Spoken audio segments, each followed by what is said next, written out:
Izdelke, ki so nastali pri praktičnem pouku, so v sklopu projekta Lepo je deliti podarili socialno ogroženim družinam s šoloobveznimi otroki. V ta namen so učitelji pripravili načrt, dijaki skupaj z dijaki izdelali pisalne mize, predalnike in pa stole. Izdelke bodo razdelili 4 družinam. Gre za družine, ki pravzaprav nekako mame, samohranilke, imajo kar več otrok in pravzaprav zaradi zagotavljanja nemotenega življenja in seveda tudi opravljanja šolskih obveznosti je potrebna oprema. Dijaki lesarske šole so v preteklosti že opremili garsonjero v humanitarnem centru na Drski, jeseni pa bodo prostovoljno pomagali še društvu slepih in slabovidnih. S tem se ne učijo le ročnih spretnosti, ampak razvijajo tudi druge vrednote.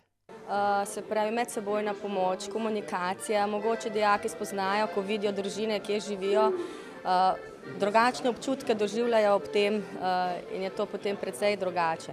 Trudijo pa se tudi za čim večjo predstavitev lesarskih poklicev, dodaja Grudnova.